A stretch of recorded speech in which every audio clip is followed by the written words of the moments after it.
WCW de 1992 é um conto com vários finais alternativos. Diariamente as coisas pareciam estar entrando nos eixos, mas de repente tudo ficava ruim. Seja por conta da mentalidade meio retrógrada do Bill Watts, ou pelas próprias circunstâncias dos negócios. E no meio disso tudo começava a emergir uma figura com potencial de ser campeã mundial e que, diante das ironias do destino, realmente conseguiria chegar a segurar o ouro. A nossa história de hoje é sobre como Ron Simmons se tornou o primeiro afro-americano a ser WCW World Heavyweight Champion.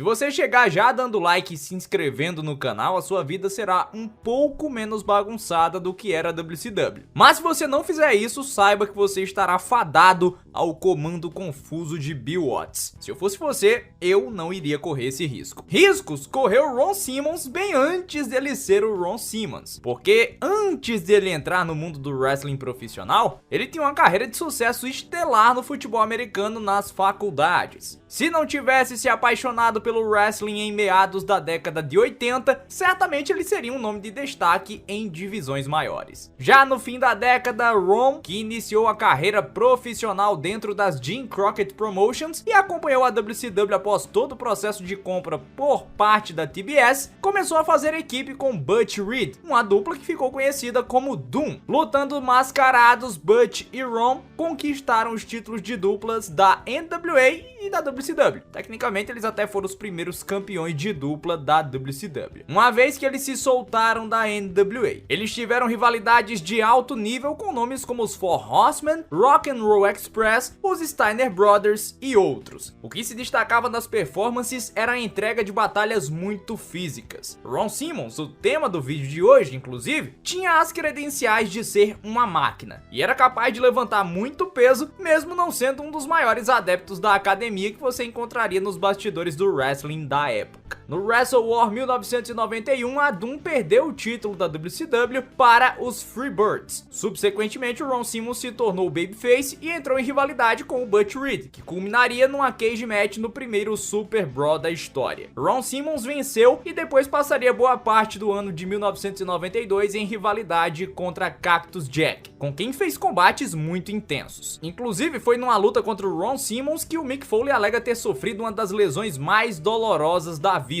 Foi um rompimento no músculo do abdômen. Isso vindo de um homem que teve lesões horrorosas durante toda a carreira. Não houve culpa do Ron Simmons nisso, inclusive, e o Foley sempre foi só elogios para o grande cara que o Ron sempre foi, e considera ele como um dos melhores storytellers da história do wrestling profissional. Isso vindo de um dos maiores storytellers da história do wrestling profissional. Por volta dessa época em que o Ron Simmons estava começando a ter algum destaque individual, o Keith Frey saiu da presidência da WCW e o Bill Watts assumiu o barco. Ele era amado por alguns, odiado por muitos, mas tinha um padrão bem consistente do que ele gostaria de ver na empresa, baseado no que fez sucesso durante os seus anos de fama na Mid-South Wrestling. Antes da Mid-South ser vendida para a WCW e ser completamente enterrada no processo, o show apresentado por Bill Watts era sinônimo de animação do público. Muito se elogiava a capacidade de Bill Watts quando o assunto era criar dramas humanos. E uma das marcas registradas dele no decorrer da ótima jornada da Mid-South Wrestling foi a construção da empresa ao redor de um babyface negro, o excêntrico e cheio de carisma The Junkyard Dog. Apesar de não ser visto como um dos caras mais talentosos em performance dentro do ringue, era inegável que ele chamava a atenção do público e levava pessoas para as arenas. Então, como o Bill Watts era o cara que gostava do que se fazia no passado, era impossível dele não querer fazer o mesmo na WCW. Considerando que não era uma empresa com tantas personalidades negras, o Bill Watts, assim que bateu os olhos no Ron Simmons, enxergou que ele poderia ser a pessoa que faria com que a caixa registradora trabalhasse com mais força do que nunca. Em um ano de tantas dificuldades, um novo Junkyard Dog poderia ser o ponto de virada para sair da crise e tomar a dianteira do mundo do wrestling profissional. Ron tinha todas as características que o Bill enxergava que eram essenciais para alguém receber valorização no wrestling. Além do fato de ser negro, ele sabia falar muito bem, tinha um passado em algum esporte legítimo e legitimamente era um cara durão. Era um junkyard dog muito mais atlético e em melhor versão, inclusive. Então, com essa ideia em mente, não demoraria para que Bill Watts puxasse o gatilho e colocasse Ron Simmons no topo. No dia 2 de agosto de 1992, durante gravações de TV em Baltimore, Ron Simmons viria a conquistar o WCW World Heavyweight Championship numa luta realmente interessante, mas que nem estava anunciada num primeiro momento. Ron Simmons, the new heavyweight champion of the world! This crowd has been electrified! A ideia era fazer com que o Vader enfrentasse o Sting pelo título, o antigo campeão. Mas no fim da gravação, um angle se iniciou durante a luta pelo United States Championship, em que o Rick Rude estava defendendo o título contra o Nikita Koloff. Depois de um ref bump, Cactus Jack apareceu com uma cadeira para atacar o Nikita, mas Sting o impediu. Neste momento, Jake Roberts apareceu do meio do público, atacou o Sting, deu 2 DDTs em uma cadeira e sacou a cobra, a cobra que ele carregava, seus mentes poluídas, para assustar todos os babyfaces que foram ajudar o Sting. Com isso, o Sting saiu de maca e, sem condições de lutar no main event, precisou ser substituído. Bill Watts e Grizzly Smith, então, surgiram com a ideia de que os principais 7 desafiantes entrariam em um sorteio, e o Smith ficaria responsável por puxar o nome de quem desafiaria o Vader. Rick Rude apareceu reclamando, revoltado porque não estava nesse sorteio, e dizendo que merecia estar participando. Então ele foi inserido, mas realmente o sorteado foi o Ron Simmons. Aparentemente foi na aleatoriedade, mas na realidade era um planejamento de algum tempo, feito no lugar certo até. Naquela noite, 8.000 pessoas estavam na arena e estavam bastante animadas desde o começo do card. Tudo bem que naquela ocasião haviam promoções especiais, como crianças acompanhadas dos pais entrando de graça. Por volta de 4.000 pessoas pagaram para ver o Ron Simmons derrotando o Vader, de surpresa, uma surpresa até para eles, poucas horas antes do show, para se tornar o primeiro WCW Champion afro-americano da história. Antes dele, em palcos menores, Bearcat Wright e Bobo Brazil também fizeram história. A comunidade na época enxergava isso como um ponto positivo, porque acabaria com as falsas promoções e criações de expectativas de que uma pessoa negra finalmente conseguiria ganhar o título e ter a tão sonhada conferência de imprensa no CNN Center, introduzindo-o como a mais nova face da empresa. Não é mais um sonho, é realidade. Por ironia do destino, mesmo tendo se mostrado como uma pessoa que prezava por negros no topo, o Bill Watts acabou caindo lá na WCW justamente por motivos contrários a isso. A gente vai contar lá no episódio futuro. Com o novo campeão chega junto mais um período de crise e de algumas bizarrices. Spin the wheel, make the deal, tá chegando. Que a gente começa a contar no próximo episódio da série A História da WCW. Ron Simmons conquistou o WCW World Heavyweight Championship e isso deu um pontapé nos planos de Bill Watts para testar o potencial dele como novo Junkyard Dog. Uma imagem bonita na televisão tentava esconder a gigantesca crise que acontecia nos bastidores enquanto caminhávamos por 1992. E é isso que nós vamos conferir no episódio de hoje.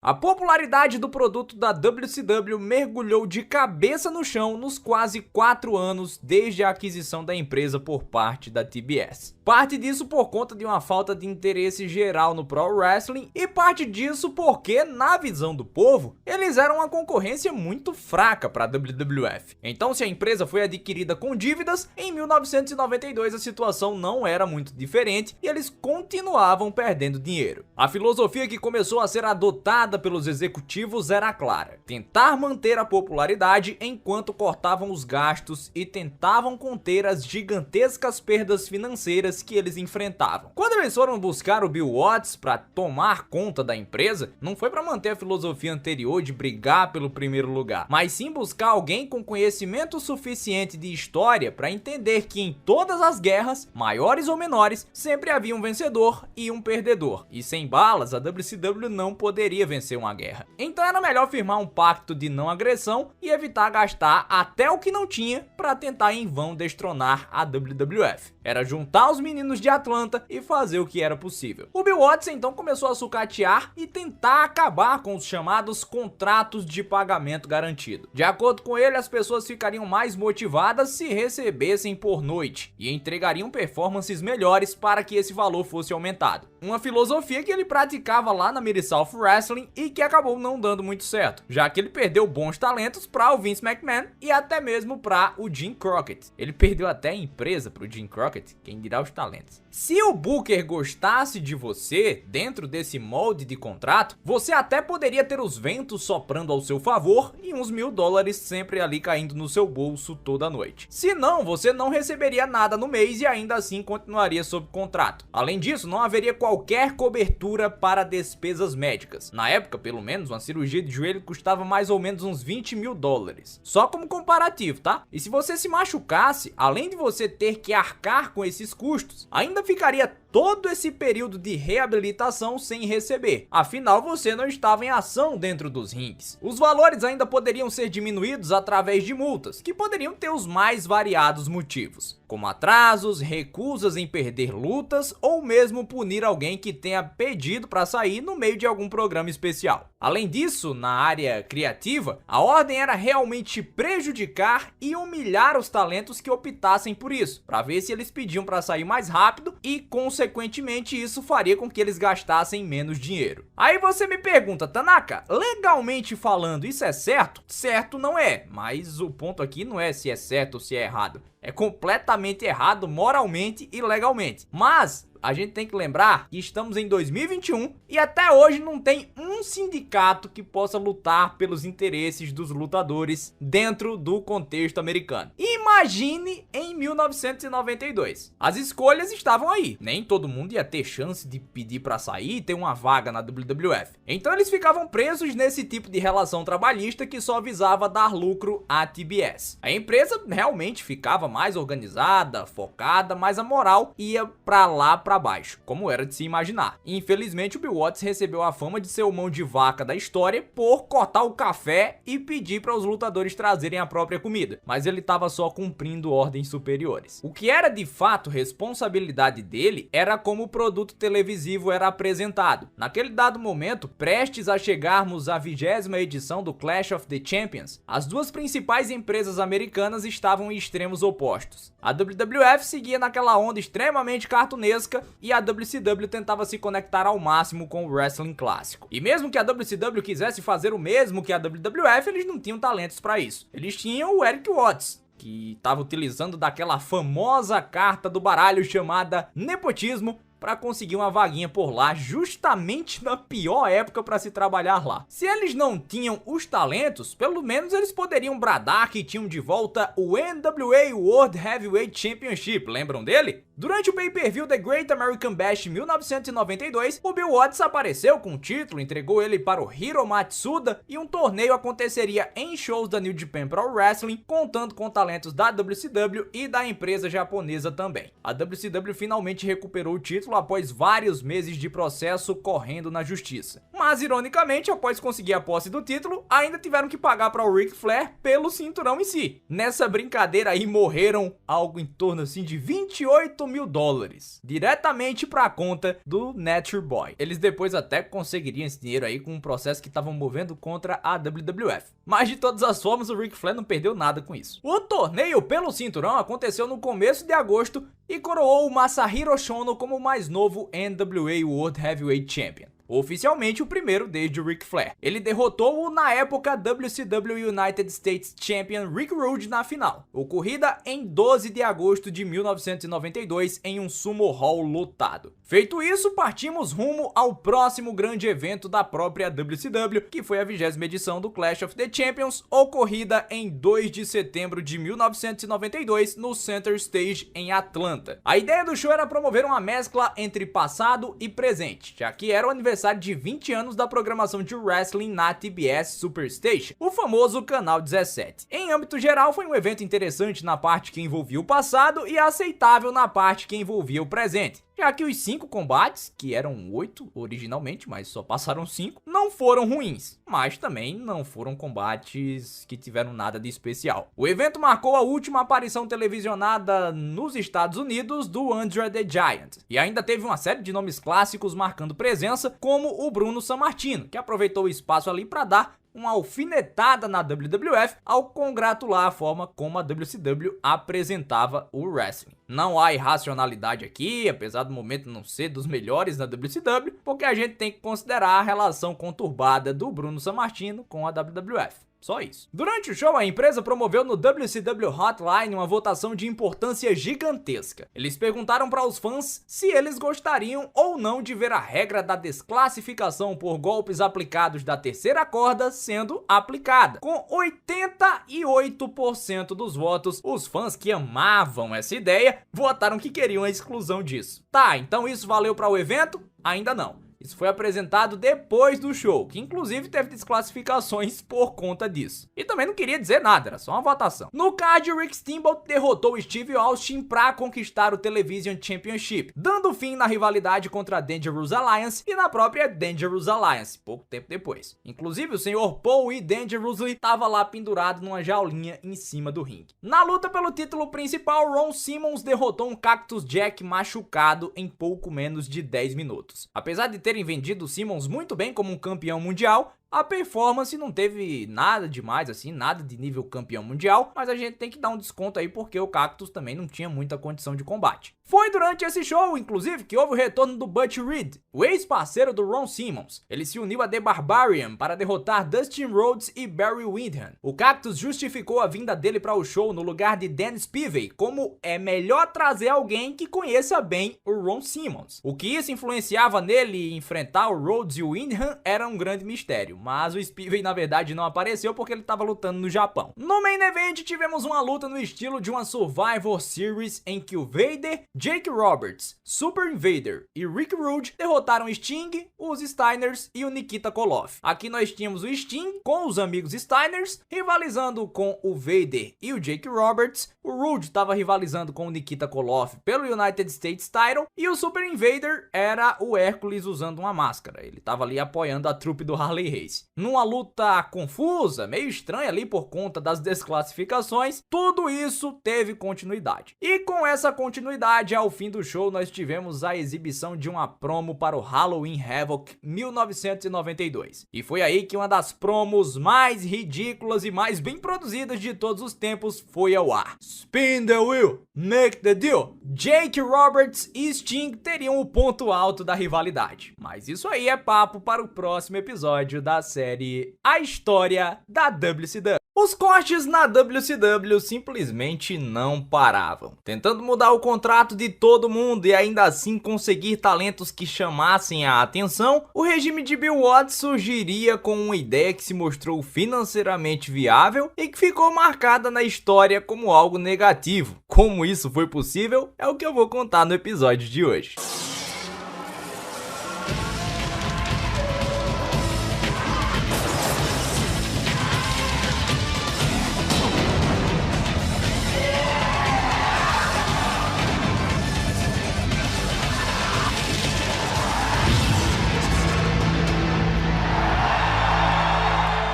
Bill Watts está passando aqui para dizer que se você não deixar o like e se inscrever no canal, ele vai fazer um corte no seu orçamento. E eu sinceramente não arriscaria, porque o homem simplesmente cortava na carne. Ele não se preocupava com ética trabalhista e essas coisas aí de mensagem bonita do LinkedIn. Pouco depois até da 20ª edição do Clash of the Champions, a vítima da vez acabou sendo Brian Pillman. No começo de 1992, o Brian assinou um contrato de 2 anos, deveras lucrativo, com a WCW, que ainda estava sob responsabilidade do advogado Kip Frey. Quando Bill Watts começou a analisar os números e, não familiar com o trabalho de Brian, considerou que não fazia sentido oferecer tantas regalias para o lutador, como por exemplo receber mais dinheiro à medida em que ele tinha um push maior ou cada vez que ele tivesse mais over, acabou pedindo para tirar esses incentivos. O Brian Pillman negou e o Bill Watts, compreensivo como sempre, colocou ele para ser jobber do Brad Armstrong, mesmo o Brian Pillman sendo uma das principais estrelas da empresa na época, uma das mais populares. Em situação similar, foi oferecida a Rick Rude uma compra de contrato, em que ele receberia uma grande quantia para sair do contrato em que ele estava e assinar com a empresa numa base por noite, sem garantia de datas trabalhadas nem nada. Watts também pediu para o Barry Windham se aposentar e pegar um trabalho no escritório da empresa, fazendo um salário muito menor. E o próximo dessa lista seria o Sting, que tinha um contrato muito bom até o final de 1995. Era aceitar os cortes de pagamento ou ter a carreira arruinada propositalmente por não aceitar. Isso levou o Scott Steiner, no meio das negociações com o Bill, a perder a paciência. Eles tiveram uma forte discussão e não conseguiram chegar a um acordo para cobertura médica nos contratos. Isso enquanto o Rick Steiner inclusive estava lesionado. Imagina se ele já tivesse assinado alguma coisa, tivesse mudado o contrato. Não houve acordo e eles foram colocados na geladeira até o fim do vínculo em 1992. Como se não bastassem os cortes, um negócio inacreditável começou a acontecer. O Bill Watts multou o Sting, Rick Rude, Ron Simmons e mais 3 lutadores por, segundo ele, não estarem trabalhando a par do que eram capazes. Ou seja, se você fizesse uma luta ruim, você poderia ser multado em até $1000 na sua diária, meu amiguinho e minha amigola, se você fizesse um trabalho ruim na visão do Bill Watts. Então, muito provavelmente ele teve um trabalhinho aí logo após o grandioso pay-per-view Halloween Havoc 1992. Como eu comentei no episódio passado, durante a 20ª edição do Clash of the Champions, foi exibido um minifilme chamado Spin the Wheel, Make the Deal. Com uma vibe meio de filme de terror e ambientado em um bar, o filme foi uma produção no mínimo ousada de uma WCW capenga, que certamente gastou uma bela de uma nota para ambientar as coisas. Muito se falava que a empresa queria ter foco na realidade, mas isso daqui era andar completamente na contramão do que eles pretendiam e aproximar mais ainda do que a WWF fazia. No minifilme, Jake Roberts estava sentado num bar muito esquisito, mas que combinava com a personalidade esquisita, sombria dele, em plena noite de lua cheia, com um monte de gente mais esquisita ainda, e um anão com roupa de pirata, é bom que se destaque, cantando em alto e bom som, Spin the wheel, make the deal, spin the wheel, make the deal, spin the wheel.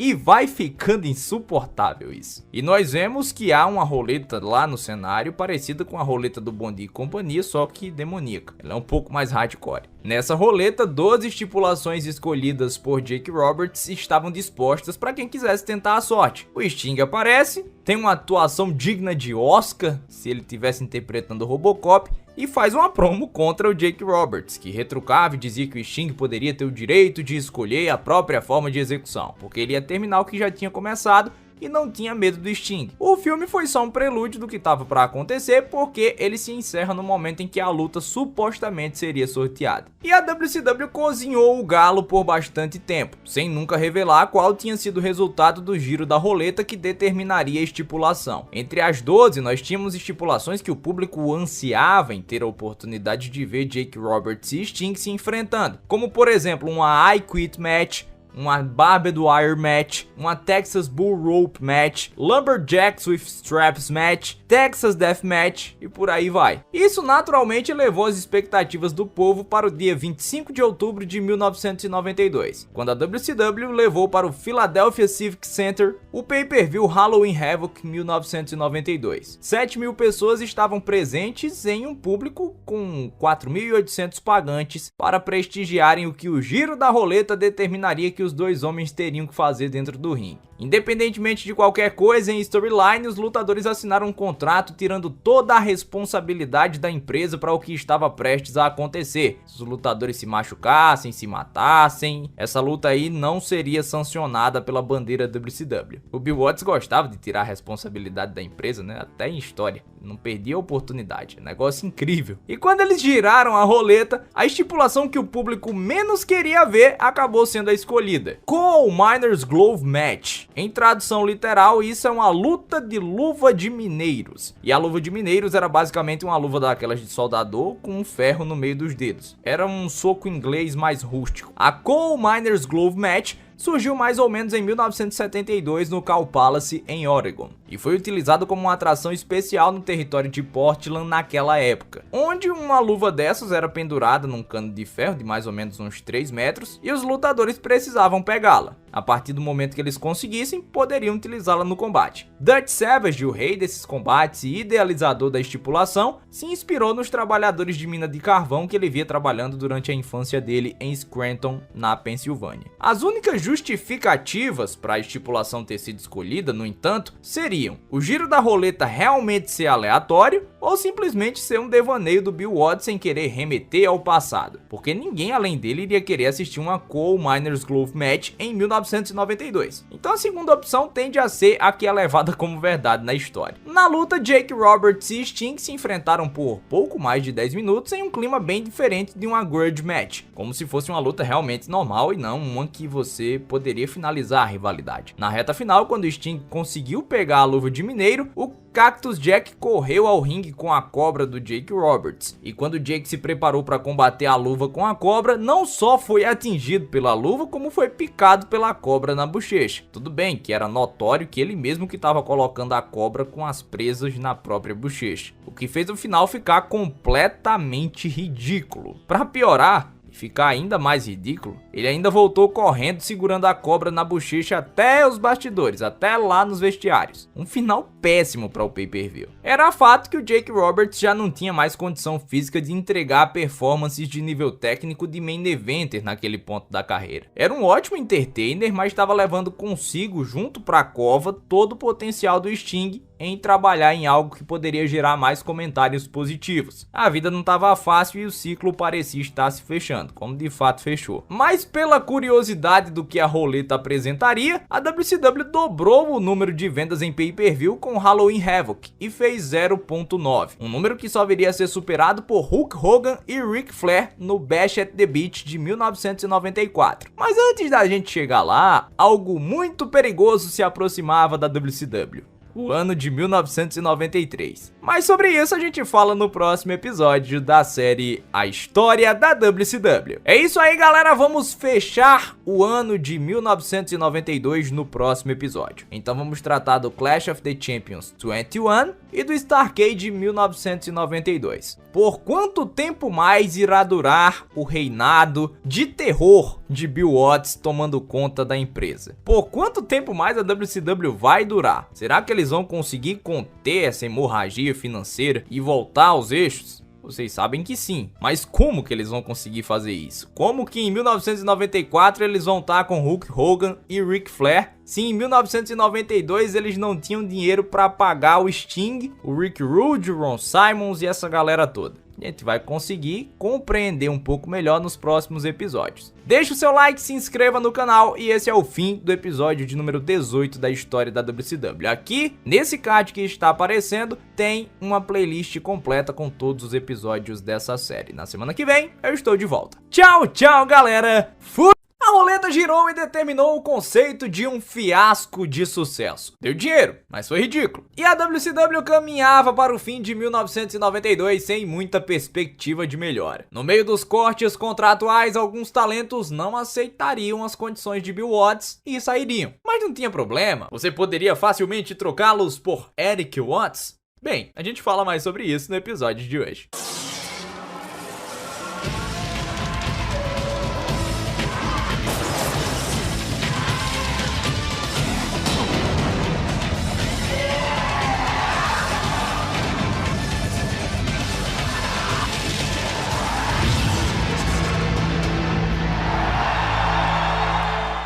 empresa com a moral na sombra do fundo do poço, perdendo talentos, shows horrorosos, audiência decadente e sem direção nenhuma, como se fosse um trem desgovernado sem condutor. Isso era a definição perfeita do que a WCW sob o comando do Bill Watts, ou desse comando, havia se tornado. A empresa não construía para o futuro. Simplesmente era um apanhado de ideias dos anos 70 que era jogado no ar de todo jeito. Os cinturões eram usados como tentativa de segurar pessoas que claramente tinham interesse em sair, como fizeram com Scott Steiner, que, se você ficou até o final do vídeo anterior, viu que se tornou Television Champion. Internamente, os homens do escritório da WCW também se preocupavam com a audiência que não parava de cair. Recordando de quando a empresa foi adquirida, a ideia da emissora era de que o wrestling era uma programação barata de ser produzida e que gerava um retorno de audiência consideravelmente alto, o que já não era mais o caso e gerava pressão interna por mudanças. Como medida principal, o Bill Watts apelou para o passado de glórias e começou a exibir semanalmente alguns combates antigos,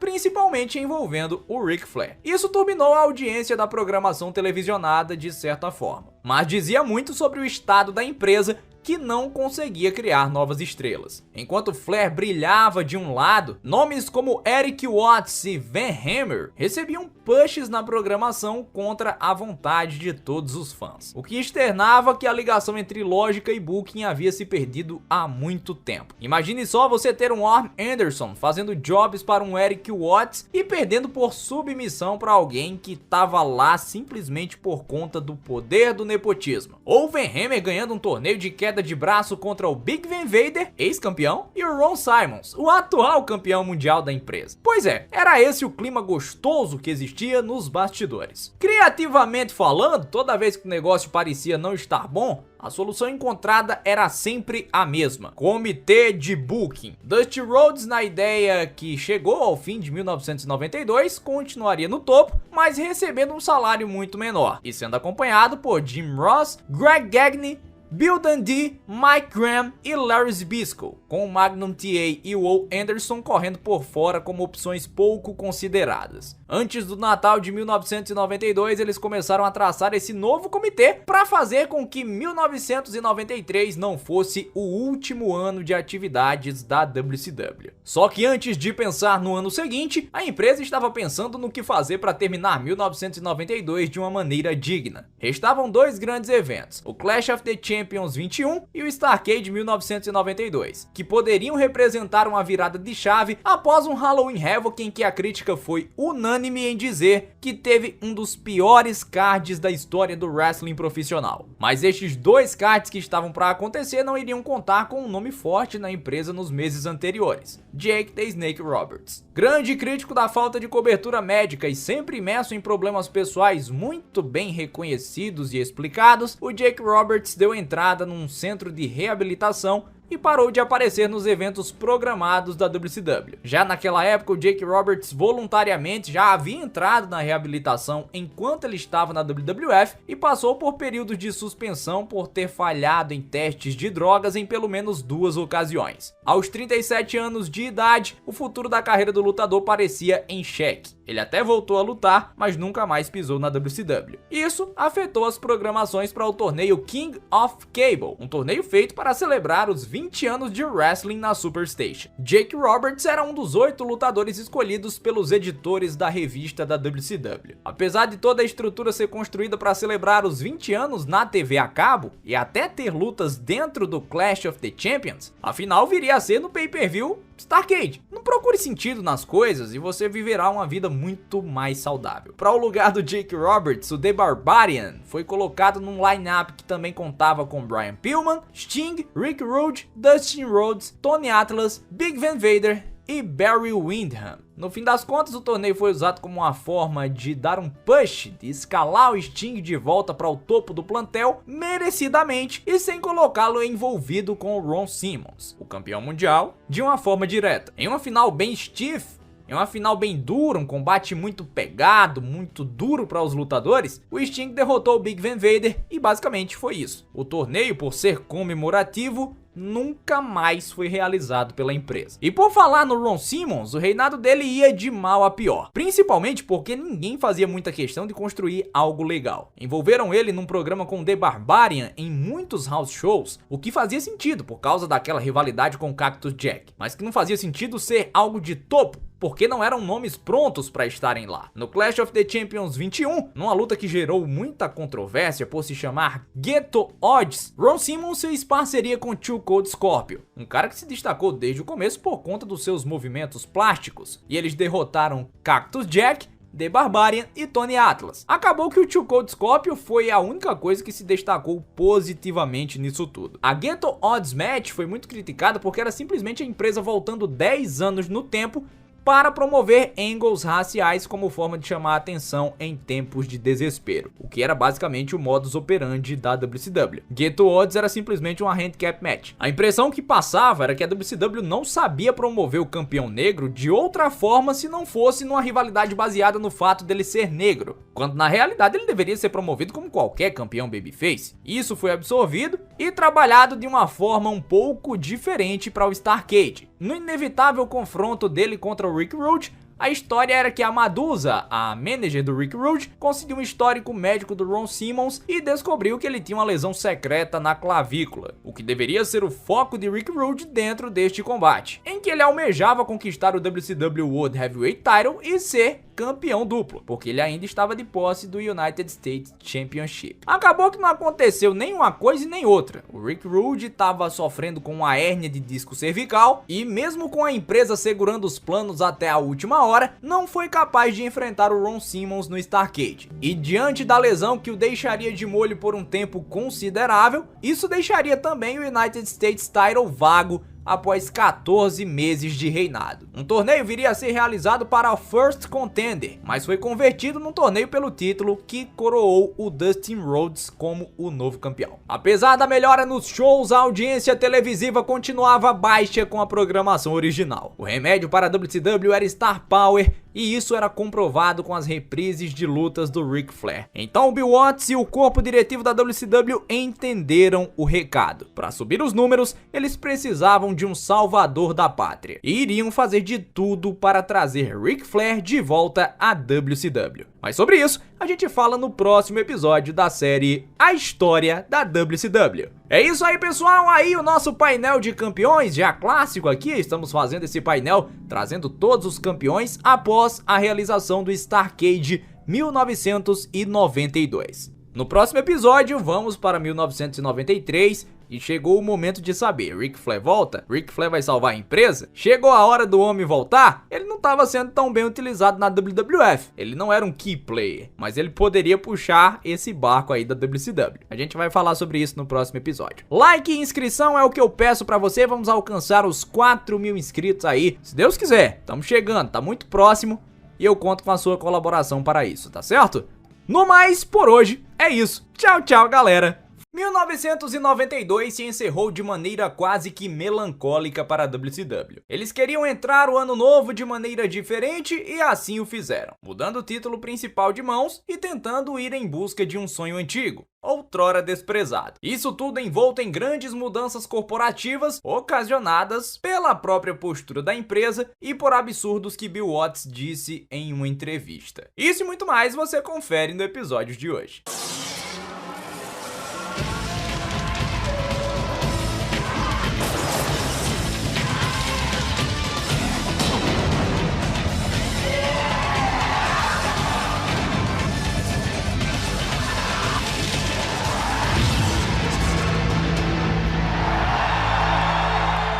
O episódio passado trouxe uma reflexão sobre como era difícil promover um campeão negro, ao menos para o Bill Watts e a sua trupe, sem apelar para rivalidades raciais. A falta de oponentes críveis e de boas performances acabou minando completamente o reinado do Ron Simmons, que se encerrou em 30 de dezembro de 1992 em um house show, com Big Van Vader conquistando o WCW World Heavyweight Championship pela segunda vez. Não dava para negar que naquele momento Vader era um talento que todos queriam ter, e ele foi foi uma ótima escolha para mudar o título de mãos. Valeu pela intenção com o Ron Simmons, mas tudo foi pessimamente construído. Fala-se até que ele estava com uma lesão no ombro na época, mas digamos que lesão por lesão, o Vader nunca teve bom do joelho por essa época também. Um fato é que a empresa precisava de novos nomes e começava a mapear pessoas como Chris Benoit, Rob Van Dam, Dave Boy Smith, Steve Regal, Sid Vicious, por que não Hulk Hogan e, é claro, o imortal Ric Flair. O mercado do ringue estava bem agitado, hein? Enquanto esse era o cenário dentro da WCW em Atlanta, nós precisamos migrar para os escritórios em Stanford, onde Vince McMahon tinha tomado uma decisão que abalaria as estruturas do wrestling profissional. Em 1993, o investimento dele seria em talentos mais novos, e 1993 marcaria o 44º aniversário de Ric Flair. Agora um talento contratado pela WWF. Com um contrato até setembro daquele ano, era muito provável que ele não teria uma renovação, ao menos não a renovação que o Ric Flair pretendia ter. Certo dia no Wisconsin, Vince McMahon chamou o Ric Flair de lado para comunicar da decisão de seguir com os novos talentos e pediu para ele colocar Razor Ramon over, e depois disso não sabia mais para qual lado iria a relação entre eles. Tendo naquela altura conquistado o título principal da WWF em 2 ocasiões, não havia dúvida de que ele teria um papel reduzido na empresa. Naquela época, vendo as movimentações e pensando em um plano de aposentadoria tranquila, Ric Flair chegou a cogitar trabalhar em uma empresa de brinquedos para fazer $175 mil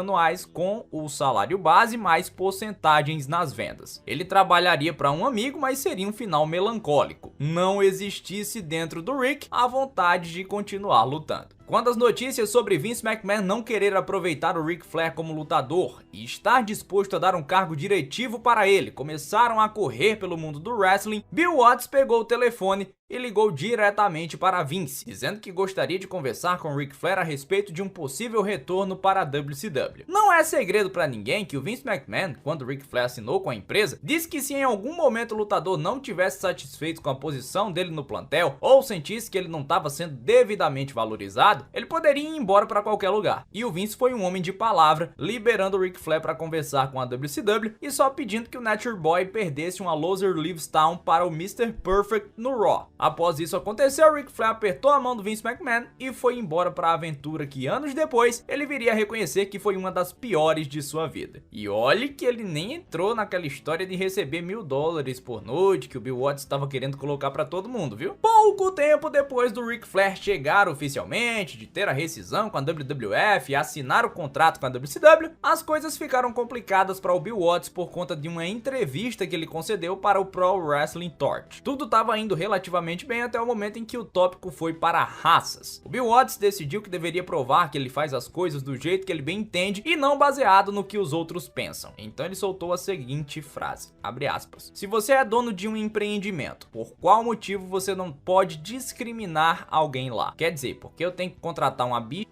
se eu não gosto de bicho?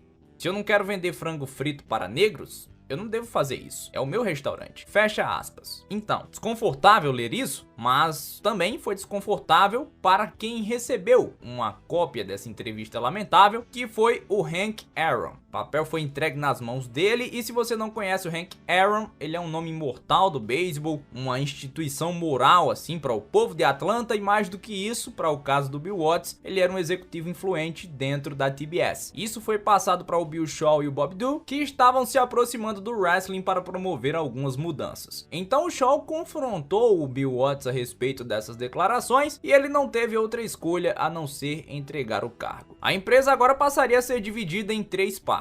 Uma divisão de pay-per-view, uma de produto de wrestling e outra de televisão. Então novos nomes começaram a ascender ao topo da empresa. O Ole Anderson voltou ao comando da parte do wrestling, ao menos provisoriamente, e enquanto isso um nome conhecido por você, que está aí do outro lado, assumiu a vaga do Jim Ross, que também entregou o cargo na parte aí da televisão. Eric Bischoff, o entrevistador, narrador e apresentador de segmentos, começou a partir de então a ganhar força internamente, principalmente por conta da personalidade agressiva, né, no bom sentido, no sentido dos negócios, claro, e a inteligência geral sobre o wrestling. Estar no topo da divisão de televisão queria dizer estar no topo da empresa, mesmo sendo um produtor executivo, ele ia estar ali do lado do Bob Doo, então para chegar a tomar conta de tudo era um pulo. Enquanto isso, um comitê de booking gigantesco foi finalmente montado. tome nota, ele contava com Ole Anderson, Dusty Rhodes, Greg Gagne, Bill Dundee, Jim Burnett, Keith Mitchell, Susan Sidelo, Mike Graham, Eric Bischoff e Michael Hayes. Pra que tantos cozinheiros numa cozinha só? Não dá pra saber. E eles ainda queriam colocar o Ric Flair na parada, só que eles levaram um sonoro não. Naquele ponto da carreira, a única coisa que o Ric Flair queria era ser lutador mesmo. E caso ele quisesse se envolver em burocracias, talvez ele deveria ter ficado na WWF. A empresa que tinha a própria Disneyland poderia oferecer valores de produção muito melhores do que uma WCW capenga que lutava para conseguir dinheiro de todas as formas. Mas agora, aparentemente, a lição estava aprendida. Para ganhar dinheiro, precisa gastar dinheiro, com responsabilidade e inteligência, claro. Os cortes de gastos de 1992 serviriam para abrir a carteira em 1993 e o Ric Flair foi só o primeiro passo para as mudanças. A estreia de Ric Flair, inclusive, se deu no evento Super Brawl 3, em 21 de fevereiro de 1993. O lutador apareceu logo após o Barry Windham conquistar o NWA World Heavyweight Championship e colocou o título na cintura do homem que ele realmente queria ver como campeão no momento em que saiu da empresa. Tudo isso para uma grande ovação popular. O arco da história se fecha bem bonitinho, mas ainda sem o Ric Flair dentro do ringue. Ele começaria a apresentar o grandioso A Flair for the Gold, o segmento de entrevistas que viria culminar no retorno dele aos ringues no decorrer do ano. Mas isso é papo para depois. Como nós chegamos ao Super Brawl, não podemos escapar da segunda parte do trio do terror na WCW. A chave não vira agora não. Se nós já falamos da clássica Spin the Wheel, Make the Deal, precisamos falar do segundo minifilme da trilogia, White Castle of Fear. Só que isso é papo para o próximo episódio da série A História da WCW. É isso aí, pessoal, olha aí o nosso mural de campeões renovado, diferente, mas ainda presente. Aqui é o fim de mais um episódio da série A História da WCW. Ric Flair tá de volta. Abriram-se os cofres da TBS para a WCW. Não vamos mais poupar dinheiro, agora é hora de gastar dinheiro. Vamos ver no que isso vai dar nas próximas semanas. Desde já deixa o seu like e se inscreva no canal. Aqui em cima está aparecendo o card em que você vai clicar e ter acesso à playlist com todos os 20 episódios da série até agora. Pega o link, manda para os seus amigos nas redes sociais, pode ser no seu Twitter, pode ser no seu WhatsApp, no seu servidor do Discord, onde quer que você mandar, a gente estará ajudando bastante o nosso canal Rádio de Pilha Driver rumo aos 4.000 inscritos. Por hoje é isto, tchau, tchau galera, fui!